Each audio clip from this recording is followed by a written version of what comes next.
Hey folks, Storm here. Welcome on in. For those of you who haven't been watching this series thus far, we are building a Panther G in 1/35th scale by Takom. Last week we actually did paint a nice three-tone camo, and this week we're going to get into weathering.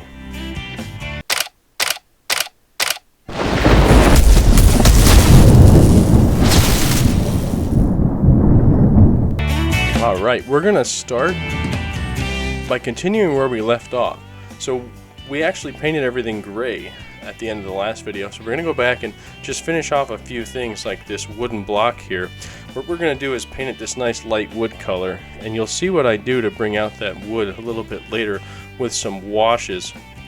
And this is that wash. So this brown for German dark yellow is just a great color for washing over this three-tone camouflage.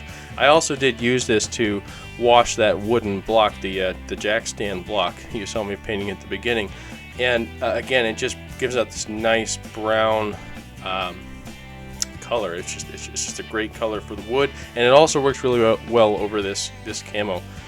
So from here, we're also going to be applying it to the wheels. So you can see how it brings out the details as we apply this wash over every one of those hubs. Right, all the little bolts on these road wheels, you can see how it really makes them stand out. We want to apply that to all these colors. The one problem area though is that dark brown, that Choco brown wheel. You can see it just really doesn't show up. So I do have a solution. We're going to try some dark wash. So this is almost black wash. It's a very dark brown black, and you can see how it really brings those colors out on that Choco brown wheel. It just really adds a lot of detail. Then we're just going to do the same thing on the opposite side. Again, this is such an easy technique, something you can do with any kind of brownish or dark wash. Just really brings out those small details, especially on this 1/35th scale. It really makes all those details pop. It doesn't take a lot of finesse. You're essentially taking some kind of, you can see like I have here, a very large brush, something with a lot of bristles, a lot of volume to it, and just dip it in that enamel and then just kind of let it flow out into those recesses. You don't necessarily have to paint it on, you're just going to let it flow out of those bristles and into those little details. And again, you can see how that dark wash makes the brown pop, but it doesn't overly saturate the model. In other words, it doesn't create such a contrast that it doesn't work with the brown wash we did earlier. So here we're just applying that brown wash in other areas to bring out those details. And here I just wanted to give you a kind of a glimpse. You can kind of see how it looks when we apply that wash in all the little nooks and crannies. Everything that's kind of, you want to say, depressed, if you will, into the tank. So then I take this clear enamel thinner. So this is just used for cleaning up, right? So sometimes you might get some thinner just in places you don't want it to. Maybe it runs too far, or not thinner, I mean the enamel wash. So you're going to want to put the thinner on your brush, clean your brush out, and then actually use a little bit of thinner just to kind of blend the enamel wash into the surrounding areas, or just completely remove it. And then what we're going to do, we're going to move on to chipping. So I'm going to use the original Dunkelgelb from 1944. It's very light, so we're just going to use that. And then we also have some black for German brown camo. It looks really good color for chipping, especially on some of these darker colors. And then I did also mix in some VMS paint retarder just to help prevent the paint from drying out too fast when it's in the sponge, because if it dries out too fast in the sponge, what you'll find is you get like big clumps on your model, and you really don't want that. You want to avoid that as much as possible. So here you can see I'm using that brown for German dark camo, maybe that's the color. It's a really nice chipping color. You can see here again I'm using a long bristled brush just so I can hold a lot of paint, and you can see how long I'm painting here for. This is even sped up because of the paint retarder that's in the paint. You can see how long this is actually lasting, and it also helps it flow off your brush into those really tiny details. So again, that's why you want something with pointy bristles, and you want to make sure you use that paint retarder. It just really helps with getting those finer points, finer details to really make those chipped areas pop on your model. So here you can see what it looks like after I've chipped the entire model, both with the lighter Dunkelgelb and also with the steel chips, the the bare steel chippings that I did. I also did some streaks you can see on the side skirts. One thing that we can finally add now that we're done playing around in this area is an antenna. That really brings that back piece together, which I just used some 0.4mm wire on the back there. So remember I said in the last video we were going to bring the steel textures out on some of these gray items. So that's what we're going to do here with this streaking grime. Or you can use just a rust wash. Either one is perfectly fine. You just want to apply that rust wash over those gray parts, those steel looking parts, and it just, as it dries, it actually gives it a nice hue, that rusty hue, and really makes it look like a real steel piece. And we're also adding the wash here. I switched over to a wash because it's a little bit thinner in over these chipped areas, and then I cleaned it up afterwards with some enamel thinner, and you'll see the results. It really just gives it a nice rusty hue around those chips. There you can see afterwards. So what we're also doing is taking some of that same earth, Europe earth and dark farm earth that we put on the tracks, that we put inside the tank on the interior, and we're just putting that all over the wheels. Again, I like to use the pigments only because they're really easy to control. You can add them, subtract them as you need, and what's really nice is once you have them all on, you can actually use enamel thinner to kind of set them in place and or streak them, and I'm going to show you how I do that in just a moment. But I'm really lathering on the pigments because you can also build up texture by putting a bunch of pigment on and then doing what I'm showing you now. So I just put some enamel thinner in a pipette, and I'm just very gently giving a little bit of pressure and then letting the enamel thinner actually flow out of my pipette. I'm not you know, like pushing it out. I'm just kind of letting it naturally flow, like by capillary action, out the end of it. And then what I'm doing here is taking my brush, and we're gonna gently brush the pigment down with some enamel thinner in the brush. And what that's gonna do is actually give us a streaking effect, kind of like the rain mark effects that you guys have seen, or dust effects. That's what we're doing. So here we're gonna put in that darker earth. So we started with the lighter tones. We're gonna switch over to the darker tones. Just kind of put this everywhere. This is kind of like just getting the stage set for some of our enamel mud we're going to add here in a moment. So this, again, just kind of setting the scene, if you will, when we switch over to enamel paints that look like mud. So again, we're going to set all of our pigments in place with enamel thinner. If you just put a little bit of enamel thinner in that pipette, it will actually act almost like a glue for the pigments. It'll activate the pigment and it'll stick to your model. It won't come off afterwards. So here we're just doing some of the back of the tank. Again, same thing, we're putting in some of that dark earth, and then we're going to add in some of the enamel thinner to set all those pigments in place. And again, this is just getting everything set up for when we switch over to our enamel splashes, which are going to look really cool. Some nice natural splashes. So, but before we get to there, I wanted to show you guys how I actually rusted the end of this exhaust. I started with some white, or like an off-white color here around the tip of the exhaust, and then after we paint our white, we're going to come in with a gray color, again something like a steel color. You could use the same color you used on the other engineering tools on the side of the tank at the front.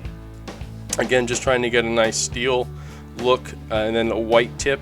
And then what we're going to do is we're going to take a rust wash over that. Now I didn't capture that step, but trust me, I did. You can kind of see it here when I put this black pigment on. You can see it kind of looks brownish rusty around the tip of that. So I did come over with a rust wash, and then I brought this black pigment over top of the end of the exhaust to make it look like a soot, right? Kind of like you know, that black exhaust. Look at the exhaust of your car and you'll see what I'm talking about. Same thing on the gun barrel. We want to put that black pigment. It's very hard to get the camera to focus on the end of this barrel, but I wanted to capture that same kind of look with the black smoke residue at the end of the barrel. So then what I did was I added a little bit extra pigment around the fuel and oil tanks, basically where they put the fuel and the oil in. So what I'm doing is taking fuel stains and oil and just laying them on top of these pigments, because just like in real life, there'd be dirt and grime up there. So you add in the spilled fuel and whatnot, and it gives it a nice, dirty, grimy texture. And I got a little bit on that. I'm assuming that's either an intake. I think it looks like an intake. I got to clean that off with some enamel thinners. So now we're switching over to some splashes. So what you can see I'm doing here is I loaded up a big brush with paint with it. This is all enamel paints, again from Ammo, enamel earth effects. I think this is actually splash effects, so there's a little bit of texture in here, not as much as some thick acrylic textures, but some texture in here, and we're just flicking it with a toothpick, and you can see how we're getting all these little mud splatters. This is to simulate the dried mud splatters that we would get driving through muddy Germany during World War II. This would be the dried on stuff, the stuff that's been there for a while. And then we're going to switch over to damp earth. So again, this is the medium density splashes. So this stuff, I noticed the dark brown stuff was a little bit thicker, and I was actually struggling to get it to splatter the way the lighter stuff was. But it did give me some nice thick splashes, which I still think looked good. But I wasn't really overly satisfied with it. I actually did come back, and I didn't capture this, but I actually thinned it down quite a bit with some enamel thinner, and then I was able to get it to splash a little bit better, and you can kind of see the results here. And then I came back and I put some of the thicker mud on. Again, these are just thicker enamels. They don't have any texture in them. I just wanted to add some more of that wet mud look to the exterior. So then we're going to work on the crew, okay? So I found this awesome kit that actually has an entire Panther crew for an interior, and I just thought it was so perfect. I was looking everywhere for this, and I kind of stumbled across it one day on ScaleMates, and I absolutely was like, I need to put this in my tank, because, come on, like, when you have an interior inside of a tank, you're definitely going to want to put a crew inside, or else it's just an empty tank. So these are all of our crew members here after they're assembled, and I just super glued them to some toothpicks, and that just gives us a nice base to hold them. And then I used tape to tape down some stowage. So I just want to add a few stowage pieces to this. Looking at reference photos, it was very difficult for me to find a lot of stowage on these Panthers. There's very little typically stored on them, but I wanted to add a little bit of something that wasn't just a tank. So then moving on, we were able to base coat, I shouldn't say base coat, actually primer all of these crew members, and then switch over to some cream of ice. So I wanted to use like an off-white for a zenithal lighting. And this is just a good way to do figures, because it's just so hard to do any kind of post shading, because these guys are so tiny. I mean, they're like 1.5 inches tall. So I didn't want to just leave them black. I mean, their uniforms were a very dark, like almost black. So I wanted to go with the darkest gray I had in my collection, which is actually like a Panzer gray that's dark gray. And I started with that. And what I did was I thinned it down with these acrylic thinners. And the idea was to make an attempt at glazing. And I'll call it an attempt because it seemed to work with this base coat, but I definitely struggled with any kind of glazing in terms of skin tones later, and you'll see that. It did work well. I think it took about 3 coats to get to the coverage I wanted with the dark gray base. And you'll see that it doesn't really look black enough, but that's okay. I'll show you how I fixed that. So I wanted to, again, use the same Panzer gray lineup, if you will, the what do they call it, the color modulation set. So I actually went with this light gray to do the highlights, and you can't glaze the highlights. You actually have to keep the paint pretty much straight out the bottle, or else it just won't have enough surface tension to hold on to those tiny edges. So after that, I came back and did the red markings on their suits, did the metal parts like the buckles and their buttons, and the eagle crest on their hats and arms, just all the little details after that. It may not look the prettiest, but you can also see I actually got a new camera at this point, and that's why you notice a difference in the image. And we're up close, we're much closer, looking at these little tiny, 1.5 inches tall. For you folks on the metric system, we're talking, what, 2 centimeters? I mean, 2.5 centimeters. They're very tiny tall, not very tall miniatures. So it's very hard to get in there. These are really tiny brushes that I'm using to get in there. And again, I said I tried glazing their faces, but I was really struggling to get the paint to adhere. Their faces are just so small, I couldn't get it to stick in thin layers. I ended up going a little bit thicker paints. I pulled out some Vallejo flesh tones and filled their faces in as best I could. Again, still trying to stick with, you know, like oranger undertones and then the lighter flesh colors on the outside. I did some off-white for the eyes, and I tried to do my best to get pupils on these guys. The good news is I didn't make any of them look squint, but up close, it's one of those things. These guys are so tiny, it's hard to get perfect details in there with paint. Again, this is only the second time I'm doing small models, and this is definitely the smallest ones I've ever done. So anyway, moving on to what I said earlier about how it was too light of gray. So I decided to go over it with that dark wash like I used on the Choco Brown earlier, and you can see how it immediately tones everything down to much darker of a tone, and I think it matches the actual color of their uniforms that they wore much better, because they weren't just black, they definitely had some grays in it. Again, just because black kind of shines gray, so and it fades to gray as well over time. So I think these turned out really, really well. Again, for my second time doing crew members, I should say, for tanks, and this is my first time doing 1/35th scale. So my first ever models at 1/35th scale. You guys are seeing them, miniature figures. Not the greatest up close, but I think when you put them into the tank, they look really good. So the last little touch was to add a little bit of dirt to their boots and the bottom of their legs.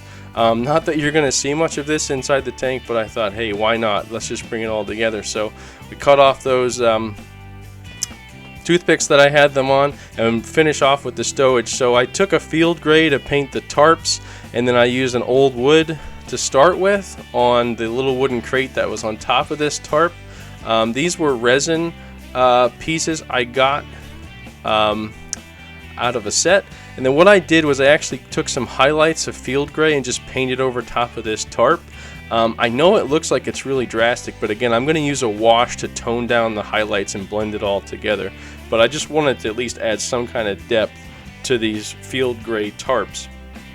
So then what I did was I came back over the little storage box that was there, and I took some light wood, which is a little bit warmer of a hue, and I just wanted to go along these edges where you wouldn't see as much wear and tear on the box. And then I took my German dark yellow, German brown for dark yellow, it has a long name, that wash, and you can see how it really brings the wood texture out. It just looks so good over top of that light and old wood. And then we came back and finished off the details of this little tarp with the brown paint for the leather straps, and then we'll also do the metal for the buckles. And again, just adding a little bit of flair, a little bit of lived-in feel to this tank, so it's not just a tank with a crew and they don't have anything on them. I would think they want to have something. So again, here I took some interior wash, which has kind of a greenish gray hue that matches the field gray, and applied that to these tarps that are here, just to again unify those colors and take away that major contrast. So moving on to this next step, I just want to show you the three different colors I used for the stowage here, specifically for these jerry cans. So I used three different levels of gray. Again, the same Panzer gray I used for their uniforms. You can see I used a base coat, and then I'm just applying some highlights on some of the flat edges. And again, I went back over and just kind of touched the corners with the highlights, and then I added this chipping fluid onto it. So this is the Scratching Effects chipping fluid by Ammo, and I had let this dry. While it was drying, I came back and I did chip this. This is actually a fuel can here. I chipped the fuel can just using some chipping color, and same method from earlier when we chipped. Then I came back to the water can, and the water can has this cross painted on it in like an off-white, and this is what we put the chipping fluid over, because the idea is to weather this off-white cross, and you'll see that here in a moment once we get this masking off. how well this works. So now that we had the chipping fluid on, everything's dried, we painted it. Now we're just going to take some water and go over top of this cross that's on there, and you'll see that these chips start to form, and it just looks so good. It gives it a nice weathered look. I think these turned out really well and adds some nice little details to the back end of our tank. And then the last step before we call this model finished is to actually put the stowage and crew in place. And again, I am just so happy with how this turned out. I thank you guys so much for sticking in till the end, and I hope you all enjoy this wonderful reveal of this hard worked on tank.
Thank you all again so much for hanging in there and enjoying this video.